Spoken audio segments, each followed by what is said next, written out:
toutes et tous et bienvenue dans Le Collimateur, le podcast consacré aux questions militaires et stratégiques, un podcast associé au Rubicon, réalisé en partenariat avec le Centre des études de sécurité de l'IFRI et réalisé avec le soutien de la DGRIS, du ministère des Armées.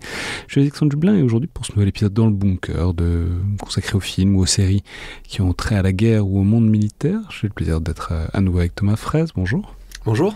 Vous êtes post-doctorant à l'université de Copenhague au Danemark. Vous travaillez sur les questions qui ont trait aux questions nucléaires, au secret nucléaire. Je pense qu'on aura déjà diffusé au moment où je diffuserai cette émission, une autre émission qu'on a faite sur le relatif au secret nucléaire français. Mais aujourd'hui, pour parler donc de ce film événement, disons-le, Oppenheimer de Christopher Nolan, paru il y a bientôt 2 ans, en 2023, avec notamment Cillian Murphy, Emily Blunt, Matt Damon, Robert Downey Jr. et tant d'autres. Film extrêmement apprécié, nommé 13 fois aux Oscars, 7 Oscars, donc meilleur acteur, meilleur second rôle, meilleur réalisateur, meilleur film, etc. Donc, carton plein autour donc, de la vie de Robert Oppenheimer, l'un des pères de la bombe atomique, en tout cas c'est le résumé un peu rapide, c'est très biographique, c'est un pur biopic, donc qui suit vraiment tout son parcours depuis l'Europe et jusqu'aux États-Unis et jusqu'à ses vicissitudes dans l'appareil sécuritaire américain. Et notamment tout le développement du projet Manhattan jusqu'à jusqu'à la mise au point de la première bombe atomique utilisée en 1945. Alors qu'est-ce qui vous intéresse dans cet Oppenheimer, avec votre regard qui est évidemment celui de qu'est-ce qui se passe dans les processus, en tout cas d'acquisition de l'arme nucléaire, et là on voit le premier de ces processus d'acquisition de l'arme nucléaire. Merci beaucoup de m'avoir invité pour parler de ce film qui est effectivement un événement. Enfin, ça a été à sa sortie, même avant sa sortie, déjà un événement. Je me souviens quand il avait été annoncé sur Twitter, dans les réseaux nucléaires, tout le monde avait un avis, ou en tout cas tout le monde a commencé déjà à l'attendre. Et c'est un film qui...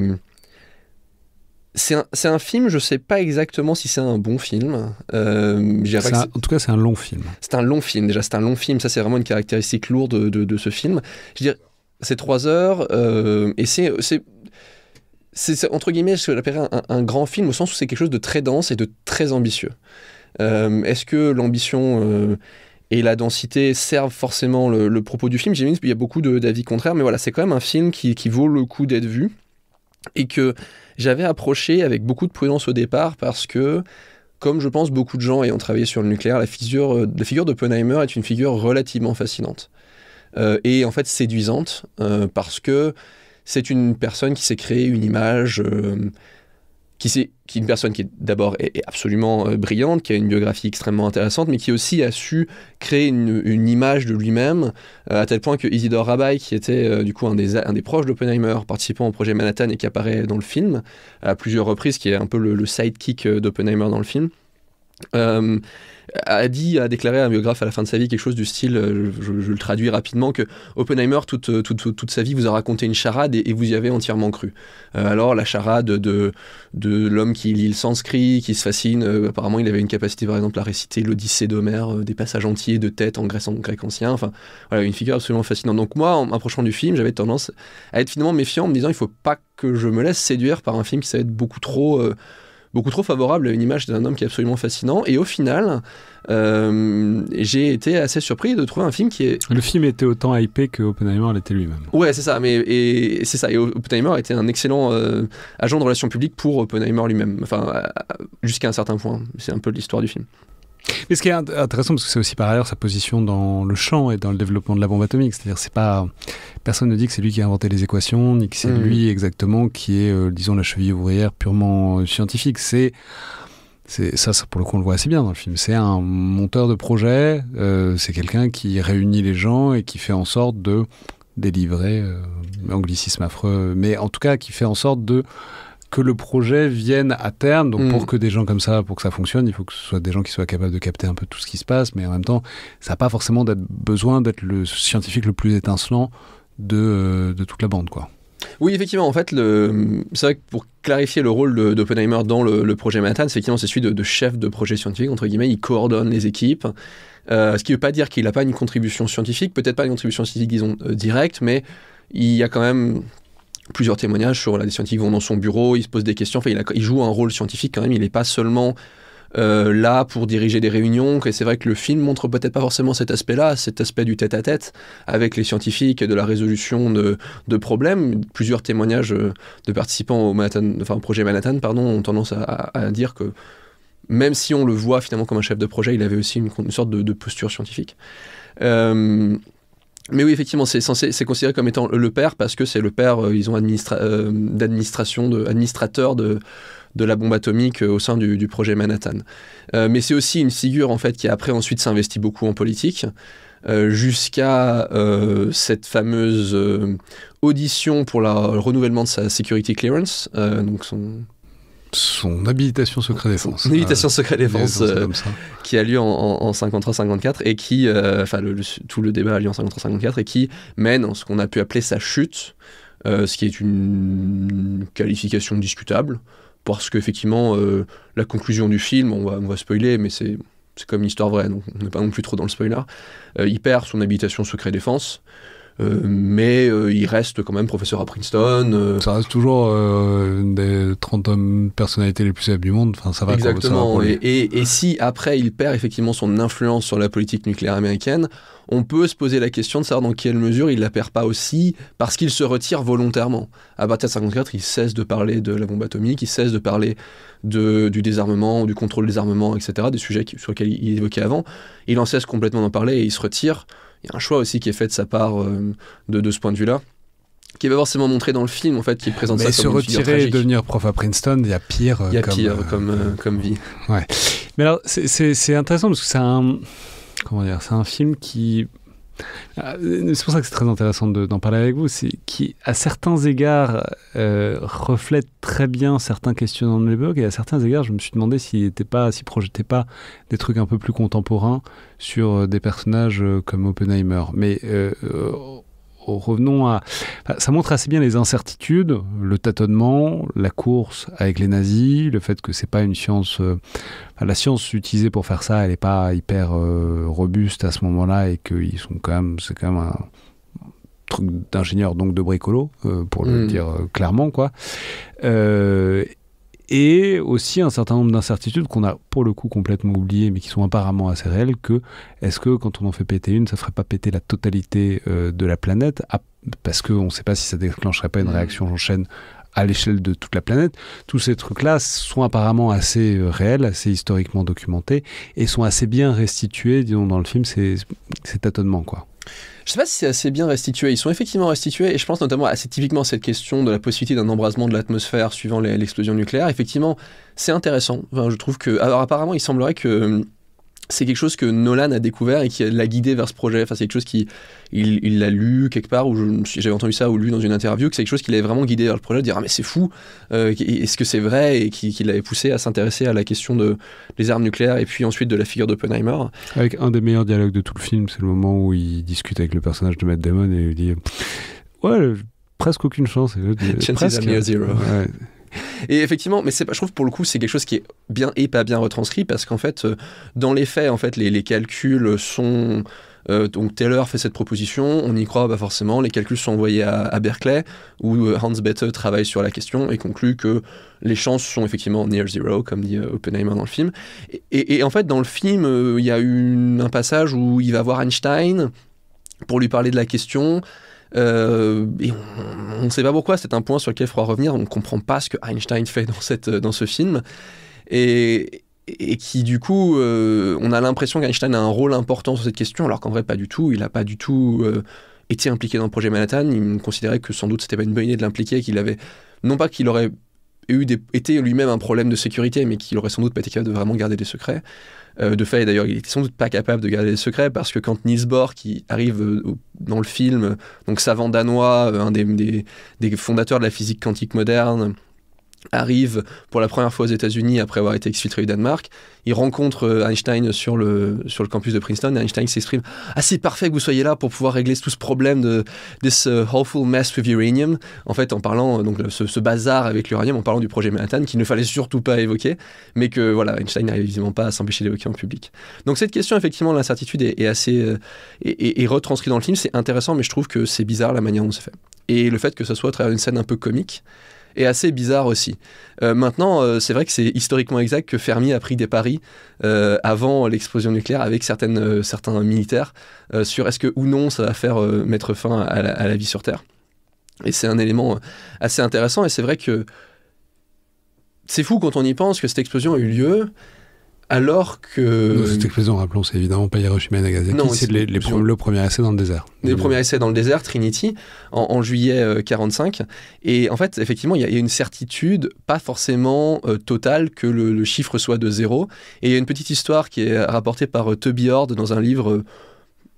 qui est un livre qui s'appelle The Precipice, qui n'est pas forcément pertinent pour la question, mais il rapporte le fait qu'en fait, il y a 2 calculs qui ont été faits par Hans Bethe à Berkeley cette année-là. Donc, dans cet été où on lui demande de réfléchir à cette question, il y en a un, c'était ce calcul-là, et il conclut qu'il n'y a pas de risque, et il en conclut que il s'avère que c'est vrai. Et il y a un autre calcul qui fait qui est relatif à la bombe à hydrogène, et il se trompe, ce calcul est erroné. Et donc, du coup, en fait, il fait 2 calculs, il y en a un qui est juste, un qui est faux, mais en fait, ça aurait très bien pu être l'inverse, et ça aurait pu changer le cours de l'histoire. Maintenant, sur la question des incertitudes qui traversent le film, en fait, je suis pas forcément certain. Au revisionnage, j'ai été vraiment frappé à quel point le film a un narratif de l'inévitable. Tout arrive parce que ça doit arriver, finalement. Il y a un inévitable de la production de la bombe atomique. C'est-à-dire, il y a une scène... C'est eux ou les nazis, mais du coup, il faut que ce soit... C'est eux et les nazis, et surtout, il y a une scène qui est historiquement exacte, dans laquelle Oppenheimer découvre la possibilité de la fission nucléaire. Donc, à partir du moment où on peut fendre un atome et produire des neutrons, des neutrons qui pourront ensuite briser d'autres atomes. Et Oppenheimer s'exclame tout de suite... on peut en faire une bombe, mais je crois qu'il a cette phrase dire je pense la même chose que tous les autres physiciens dans le monde pensent à ce moment-là. Qu'en fait, la découverte de la fission équivaut à la découverte de la possibilité de la bombe atomique. Ce qui est erroné, parce qu'en fait, très peu de temps après, ils font des calculs pour voir s'il est possible ou non de faire une bombe, et leur conclusion, c'est que ça ne l'est pas. Parce qu'à cette époque-là, le seul isotope la seule matière qu'on connaît pour faire des bombes, c'est l'uranium naturel de l'U-238, qui a un isotope qui est très fissile, qui est l'uranium-235, mais qui est présent en quantité minime. Et on n'a pas la moindre idée de comment l'isoler pour en faire une vraie bombe. En gros, c'est le raffinement de l'uranium pour avoir de l'uranium enrichi en isotope 235, qui est tout le processus des centrifugeuses aujourd'hui. Peu importe. Mais en tout cas, le propos étant que l'uranium naturel, c'est d'ailleurs pour ça qu'il est plutôt stable, c'est que en fait, c'est pas sa tendance naturelle de faire une réaction en chaîne. Donc, fonctionnellement, tant qu'ils ont que de l'uranium naturel, ça peut pas faire de bombe. Exactement. Et en fait, d'ailleurs, les mêmes calculs sont faits en France par l'équipe de Frédéric Joliot-Curie. À l'époque, c'est Francis Perrin qui a travaillé dessus. Et il en calcule qu'il faudrait entre 12 et 40 tonnes d'uranium naturel en fonction de la manière dont ils sont disposés. Et en fait, on en conclut, c'est pas vraiment plus intéressant d'utiliser de la TNT, parce qu'avec 12 tonnes de TNT, on fait quelque chose d'intéressant aussi. Et donc, du coup, on a l'impression que parce qu'ils découvrent la fission, tout le monde pense qu'il y a une possibilité de la bombe atomique. C'est d'autant plus, je trouve, erroné qu'en fait, le moment où, historiquement, on peut dater l'idée qu'il y a une vraie possibilité de faire la bombe atomique, il y a une sorte de plus grande difficulté du retour en arrière, c'est en 1941, quand 2 savants qui sont Otto Frisch et Hans Peilers, je prononce probablement très mal son nom, parce que j'ai pas fait allemand, ils font ce qu'ils appellent le Mode Report, qui est un rapport dans lequel ils se posent la question de si, imaginons que cet uranium-235 qui est très difficile à trouver, on nous en donnait une quantité infinie, combien il nous en faudrait pour faire une bombe vraiment très puissante. Et ils arrivent à la conclusion qu'il en faut 5 kilos, ce qui n'est pas énorme, ce qui rend possible de faire une bombe, c'est pas 12 tonnes. Et ensuite, ils développent une méthode... Eux travaillent pour les Américains ou pour les... Et c'est la question à laquelle je veux venir. Eux travaillent pour les Britanniques. Ils sont exilés en Grande-Bretagne. Ils écrivent ce rapport qui va remonter au cabinet britannique. Et c'est ce rapport, en fait, qui, envoyé ensuite, va être transmis aux Américains, va déclencher vraiment le plus gros du travail sur le projet Manhattan. Jusqu'ici, le projet Manhattan, c'était pas un projet Manhattan, d'ailleurs, ce qu'on appelle le Uranium Committee, donc le comité de l'uranium, sur lequel travaillaient quelques scientifiques, se posaient des questions. Il n'y avait pas énormément de budget, il n'y avait pas grand-chose. Et en fait, c'est vraiment ce rapport-là, en 1941, produit par les Britanniques, qui déclenche l'effort du projet Manhattan. Donc en fait, pour arriver de la fission à la bombe nucléaire, il y a beaucoup de choses qui doivent se passer. Et c'est pareil dans la scène de fin, qui est une très belle scène de fin d'ailleurs, dans laquelle en fait Oppenheimer revient sur cette question qu'il avait évoquée plutôt avec Einstein dans le film de la possibilité d'embraser l'atmosphère. Et il lui dit, en fait, vous vous souvenez de cette discussion qu'on avait eue il y a plusieurs étés sur la possibilité d'embraser l'atmosphère, et si en fait on l'avait vraiment fait. Et on a un passage imaginé par Oppenheimer où il voit des missiles lancés de partout dans la Terre, sur Terre, qui embrassent différents coins de la Terre, une guerre thermonucléaire globale. Sauf qu'en fait, dans la logique du film, cette scène doit avoir lieu probablement en 1947, parce que c'est le moment où Oppenheimer est invité à l'Institute for Advanced Studies. Et à ce moment-là, à Princeton. Et en fait, on n'a pas d'idée. Déjà, on n'a pas de missiles nucléaires, on n'a pas d'idée de capacité de missiles intercontinental nucléaires, on a des bombes nucléaires à gravité, on n'a même pas de bombes thermonucléaires. Donc en fait, il y a un peu l'idée d'une inévitabilité du monde nucléaire tel qu'on connaît vraiment, déjà fixé en 1947. Alors qu'en fait, il y a beaucoup de développements politiques et technologiques qui viennent après et qui le déterminent. C'est un peu ce à quoi je faisais référence quand je disais des considérations d'aujourd'hui, c'est qu'il me semble qu'il est très présent dans ce truc l'idée du monde d'après, du monde de la dissuasion, du monde où tout le monde peut faire péter la planète de manière inévitable, etc. Ce qui est des considérations d'aujourd'hui sur ce que fait le nucléaire à la politique, aux relations entre États, etc. Et il me semble que ce truc-là, en tout cas c'est l'idée que je m'en faisais, c'était beaucoup plus bricolé, beaucoup plus incertain. Quand il balance des trucs sur Hiroshima et Nagasaki, bon, c'est pour voir, mais il n'y a pas forcément de vision extrêmement déterminée de ce que sera le monde d'après. Alors, dans le film, c'est surtout métaphysique, la manière dont c'est exprimé, mais je me suis dit que cette vision d'un âge nucléaire dans lequel on entrait de manière ça, que je me suis demandé si c'était vraiment un truc très, très historique pour l'époque, quoi. C'est pas du tout historique pour l'époque. C'est... Du moins... Pour être plus précis, c'est pas une idée qui est partagée par tous les acteurs historiques à l'époque. Il y a certains acteurs qui se revendiquent un peu de l'idée à partir du moment où la bombe est produite. Voilà, on est dans la situation de... on est dans une... À partir du moment où la bombe existe, on va rentrer dans un monde nucléaire. C'est-à-dire qu'il n'y aura pas que les États-Unis, tous les États l'auront. Et on discute par exemple souvent du livre de Bernard Brodie, qui a été écrit en partie par Bernard Brodie, qui était à cette époque-là un stratégiste à Yale et qui va devenir un stratégiste nucléaire américain assez connu par la suite, qui s'appelle The Absolute Weapon, donc l'arme absolue, et dans lequel il dit en fait jusqu'ici l'objectif principal des établissements militaires était de gagner les guerres, et désormais ce sera de les empêcher. Et donc ce qui est le paradigme, disons, de la dissuasion nucléaire tel qu'on le conçoit aujourd'hui. Et en fait, on construit ça comme Bernard Brodie le dit, et en fait, tout le monde le pense, mais en fait, non, il y a beaucoup de débats à cette époque-là, on ne sait pas trop ce qui se passe. Pendant longtemps, l'idée, c'est quand même d'utiliser les armes nucléaires, sans doute pour faire de la guerre, pour détruire des cibles. Et c'est ça, c'est-à-dire il y a un truc de l'absolu métaphysique, etc. Enfin, ça pour le coup, je le sais, que des armes nucléaires, on en a fait des petites, des moyennes, des grosses. On pensait les utiliser en Allemagne si ça pétait contre les soviétiques de 22 manières différentes.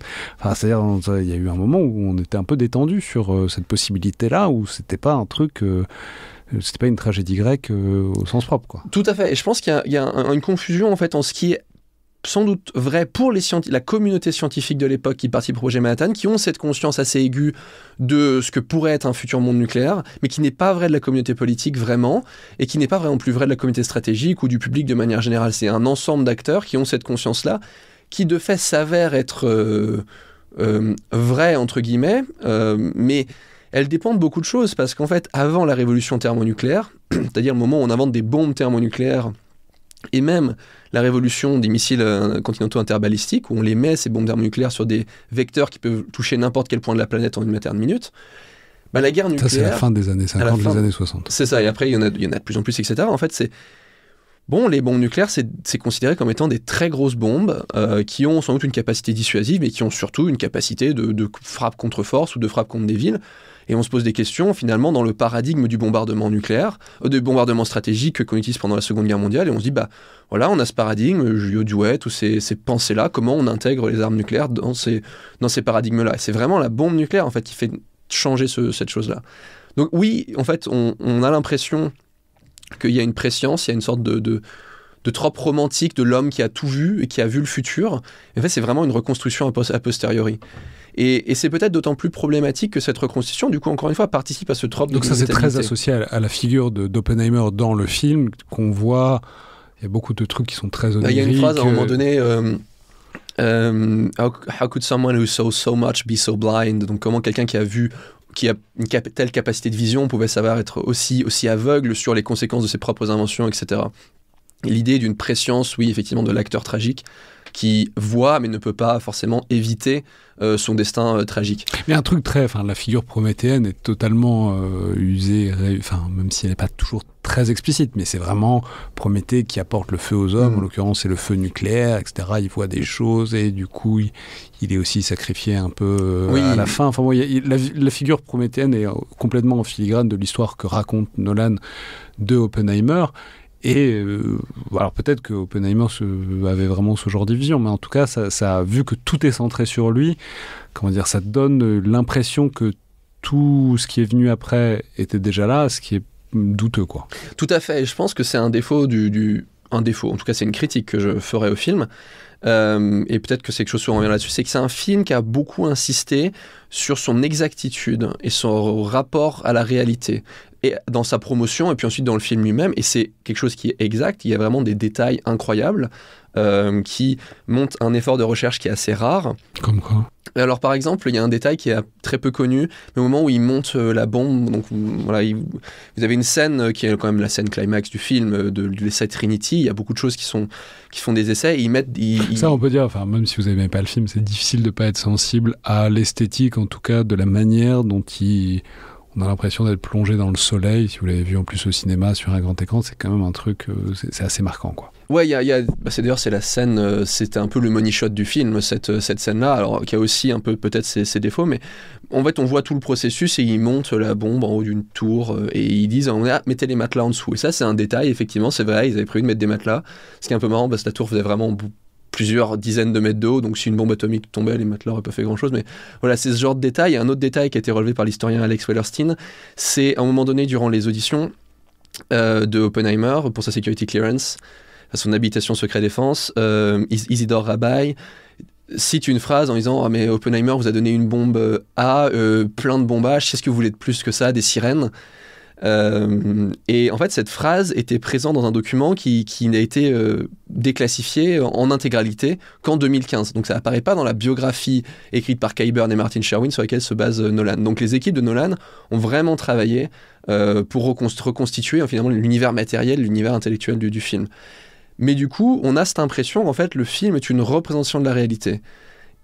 En tout cas c'est l'impression qu'on peut avoir, et on se pose la question, est-ce que c'est fidèle à la réalité ou non, alors que c'est une perception des événements par l'interprétation que Nolan fait de la psyché d'Oppenheimer. Et donc du coup, par toutes ces étapes-là, déjà on s'éloigne de ce que pourrait être la réalité. Ce qui fait qu'au final, on peut se poser la question de est-ce que c'est un bon film sur le projet Manhattan? Pas vraiment, on n'en voit pas grand-chose, on en entend un peu parler.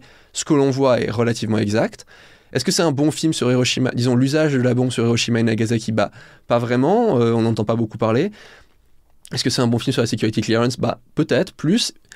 Ça reste une très bonne biographie d'un biopic d'Oppenheimer, mais évidemment, il y a beaucoup de choses au milieu où on se perd un peu dans des détails, on perd un peu de la qualité à cause de plein de détails qui partent dans tous les sens, et au final, on se retrouve avec quelque chose qui donne l'illusion d'une représentation de la réalité, mais qui en fait est très sélective. Ce qui est pour le coup normal, au sens où c'est le rôle de l'artiste, mais ce qui peut être plus compliqué quand on regarde la réception culturelle peut-être du film, qui a beaucoup été pris comme à la fois quelque chose de réaliste, et aussi dans le cadre de débats sur les armes nucléaires et la question que vous souleviez au début sur la dissuasion, etc. On l'a peut-être pris comme quelque chose sur lequel on pouvait se baser pour penser le nucléaire aujourd'hui, ce qui à mon avis, il n'est pas. Ce n'est pas un film vraiment utile pour penser le nucléaire aujourd'hui.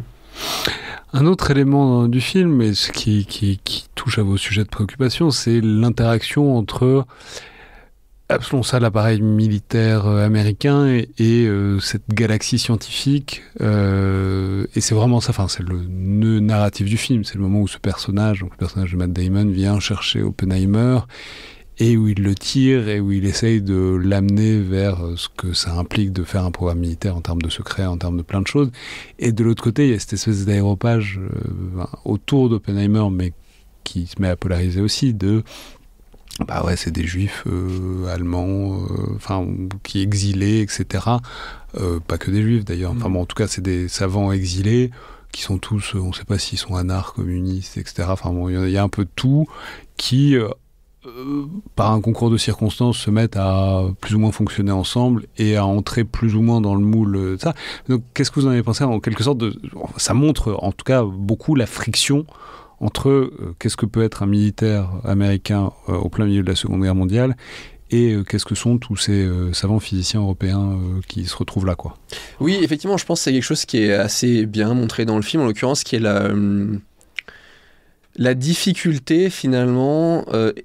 qu'ont ces scientifiques à se penser comme étant directement acteurs de la sécurité nationale et qui en fait a un changement historique qui est vraiment important le rang de la Seconde Guerre mondiale, qui est cette implication en masse de scientifiques dans l'état national de sécurité et qui va perdurer durant la guerre froide. On dit souvent que la Seconde Guerre mondiale c'est la guerre des savants, c'est pas forcément exact au sens où il y a beaucoup de savants qui sont impliqués dans la Première Guerre mondiale pour des innovations scientifiques, etc. Mais c'est vrai que la Seconde Guerre mondiale produit un peu ce changement de paradigme où il y a une accoutumance et il y a une habituation de la cohabitation entre scientifiques et sécurité nationale qui va être accentuée ensuite par la suite par le... Disons, après le projet Manhattan, pardon, il y a une tendance américaine à continuer après ces énormes projets scientifico-militaires uniques. Le projet Manhattan est vraiment unique dans son échelle, dans ses budgets, dans tout le monde qu'il implique et ses conséquences.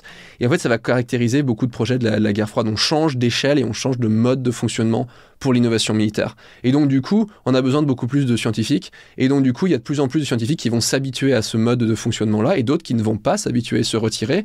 On a par exemple la figure d'Edward Teller qui revient beaucoup dans le film, qui lui s'est totalement accoutumé à ce mode de fonctionnement-là, a vraiment endossé les habits du scientifique du National Security State. Et d'autres, comme Isidore Rabaille, qui ont eu beaucoup plus de mal, sont éloignés. D'autres qui ensuite ont pu se lancer dans le militantisme, etc., avec l'idée que ce n'était pas le rôle de la science, mais définitivement le rôle de la science et la relation de la science à la guerre changent avec la Seconde Guerre mondiale. Et on voit bien ces tâtonnements qui se produisent durant le film. Avec des passages, d'ailleurs, encore une fois, qui sont très précis. Il y a cette scène, à un moment donné, où Groves vient... alors, il vient disputer Oppenheimer et un de ses collègues parce qu'ils sont allés voir, je crois, leur collègue à Chicago.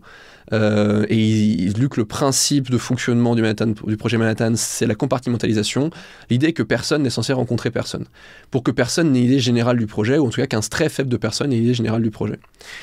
Et on a un scientifique qui dit c'est pas une manière de travailler, je quitte sur le champ. Le projet, il prend son badge et il le jette, et c'est quelque chose qui a vraiment eu lieu.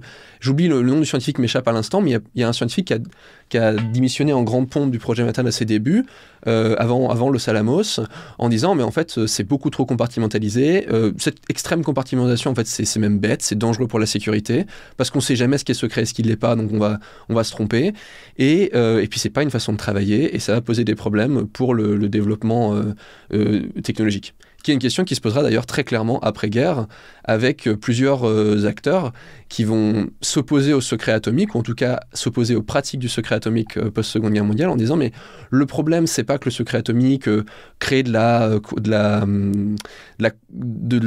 manque de confiance, de la méfiance de la part des soviétiques, c'est qu'en fait ça nous empêche d'innover proprement. Pour l'innovation, il faut une certaine ouverture, et si on garde tout secret dans des laboratoires, on n'a pas cette ouverture et on n'arrivera pas à innover. Et peut-être cette histoire de Louis Strauss, donc c'est un peu le truc, l'histoire personnelle qui est, il y a aussi le mariage d'Oppenheimer, mais c'est un peu autre chose, entre donc Oppenheimer, le personnage de Cillian Murphy, et Louis Strauss, donc le personnage de Robert Downey Jr.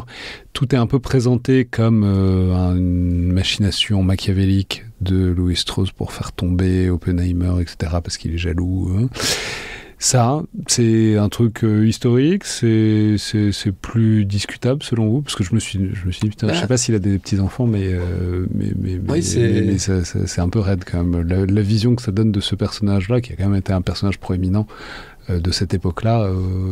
C'est probablement relativement historique, avec toujours le problème évidemment que du coup il y a une interprétation de la psyché de Louis Strauss aussi, mais c'est probablement relativement historique dans le sens où il y a une rivalité qui se crée entre les deux très tôt, et notamment lors d'une audition qui est évoquée dans le film.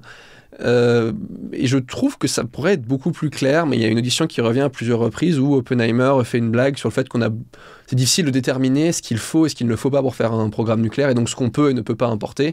Il dit, vous avez besoin d'une pelle, vous avez besoin de bière, est-ce que exporter des isotopes c'est utile pour un programme, enfin est-ce que des isotopes c'est utile pour un programme nucléaire? Plus qu'un sandwich, mais moins que du plutonium. C'est une audition qui a réellement eu lieu. Et en fait dans laquelle il y avait une question qui se posait au sein de la commission de l'Energy Atomic Energy Commission, donc l'AEC, la commission énergie atomique américaine créée en 1946, dans lequel Strauss est un des commissaires, un des 6 commissaires en 46 pardon, et qui ensuite devient la tête, le chairman, directeur. Disons, de cette commission en 53, et qui mène ensuite à la chute d'Oppenheimer. Et en fait, Oppenheimer humilie, entre guillemets, Strauss lors de cette audience, en se moquant de l'idée de Strauss qui ne voulait pas exporter certains isotopes de fer à la Norvège, en disant, en fait, là, c'était un établissement militaire norvégien qui voulait avoir accès à ces isotopes pour faire des recherches sur la manière dont ils se répandaient dans l'acier. Enfin, c'était des recherches assez spécifiques. Et pour Strauss, c'était des recherches d'intérêt militaire, donc on ne pouvait pas exporter des isotopes. Et pour Oppenheimer, et une grande partie de la commission, d'ailleurs, il n'y avait pas vraiment de raison de bloquer ces exports-là, c'était pas forcément pertinent.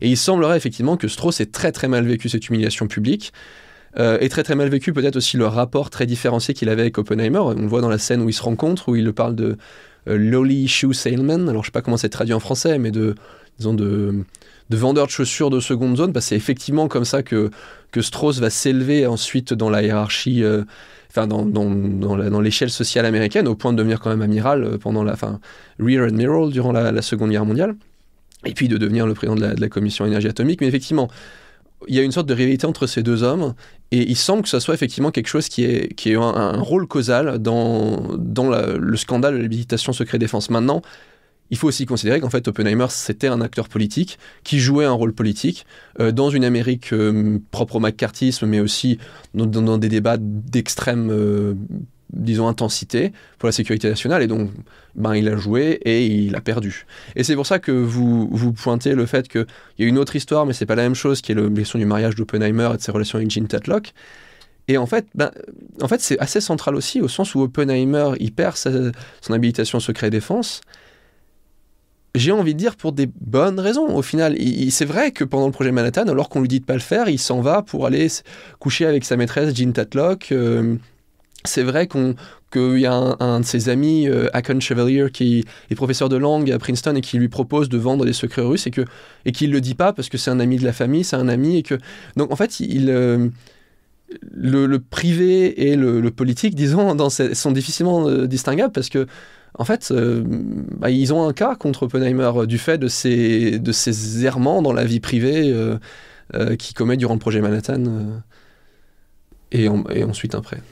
Et quand même, parce que c'est un film qui a quand même connu un grand succès, et dont vous me disiez que vous ne l'avez pas détesté non plus, notamment au revisionnage, c'est-à-dire qu'est-ce qui vous paraît particulièrement pertinent, au-delà des détails sur le programme nucléaire qui sont intéressants à voir, mais en gros, qu'est-ce qui vous paraît particulièrement valeureux, disons, dans ce film? Et je pense qu'il y a plusieurs éléments. Il y en a un qui m'a beaucoup marqué personnellement, et qui a été assez peu relevé, et qui relève du moment du suicide de Jean Tatlock, donc la maîtresse d'Oppenheimer, qui est morte dans sa baignoire. Ça, c'est une vérité historique, et très probablement qui s'est suicidée. Mais en fait, il y a un doute autour des conditions dans lesquelles elle est morte, et il y a eu la théorie selon laquelle elle aurait pu être assassinée par le contre-espionnage américain, du fait de sa proximité avec Oppenheimer, de son affiliation communiste, etc. Et en fait, la scène de sa mort, on a 2 versions qui nous sont proposées. qui sont imaginées pour Oppenheimer, parce que tous, a priori, imaginés pour Oppenheimer, mais on a 2 versions qui sont proposées.